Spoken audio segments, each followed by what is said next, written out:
Over the 5 days at Royal Ascot, over 300,000 people are expected to attend. This is how exciting and prestigious the Royal Ascot Carnival is. And our job is to hopefully find you a winner in some of the Group 1 races. On Wednesday, the feature of the day is the Group 1 Prince of Wales Stakes, won last year by Auguste Rodin. Trained by Aidan O'Brien, this year he's hoping to go back-to-back with winners. And if anyone can do it, I'd say Aidan O'Brien can. This year he's got Los Angeles. This horse was so incredibly tough when it last stepped out at the Curragh. Now, this runner is just on the fence there in those burgundy and navy silks, just along the rails tracking the leaders. It was a wonderful ride, and I think if you can win a Group 1 at the Curragh, which is one of the toughest tracks in the world, then you're pretty well set up for Royal Ascot. There goes Ryder Russell Ryan and Kalpana Sheen Murphy, and then Anmouth Jim Crowley on the outside of last year's starting winner White Birch and Colin Keane, and ridden along as Crypto Force and David Egan. Coming down for the home straight, continuous, vigorously driven on the inside, joined on the turn by Deep One, 3 clear of Los Angeles, nudged after them in third, then Royal Rhyme, Kalpana, Ghost Rider, White Birch, Anmouth brought to the outside, and then Crypto Force. As they tighten coming down towards the final 2 furlongs, Deep One reeled in by Los Angeles. Anmouth makes ground on the outside of Royal Rhyme, on their heels Kalpana, and then comes White Birch and Ghost Rider. Los Angeles leads, challenging as Anmouth on the outside.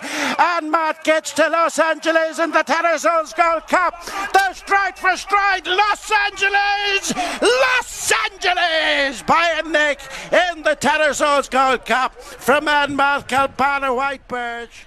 Oh, I think the excitement of the race caller says it all. To win in such a tough manner, the likes of the Curragh, it is so uphill when you're heading towards that finish line over the 2100 metres. This horse is so incredibly fit. Stepping back to the 2000 at Royal Ascot, I would say he's absolutely primed to win 2 Group 1s on the bounce. He is a beautiful animal, and I cannot wait to see him step out at Royal Ascot.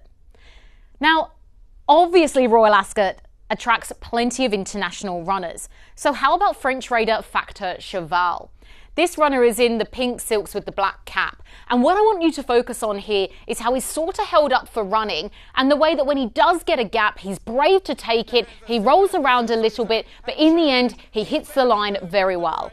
He kicks on. Factor Cheval coming through. Tamfana is battling away. He still hasn't moved. Now he shakes up Charin. And what will he find? Factor Cheval is challenging really hard, getting alongside Charin and Factor Cheval as they race inside the final furlong. Charin is suddenly all out. He finds extra.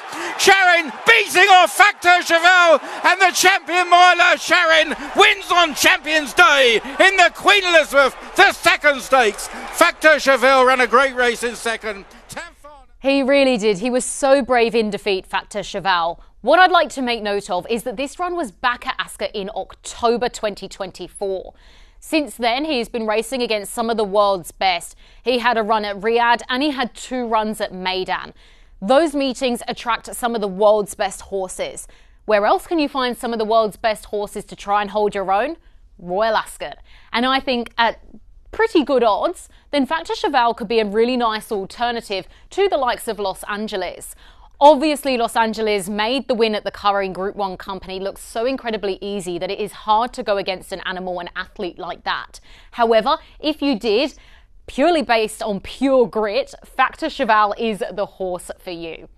It's going to be a very exciting race, and you'll absolutely want to tune in here on Sky Racing, where we have you covered live across the network.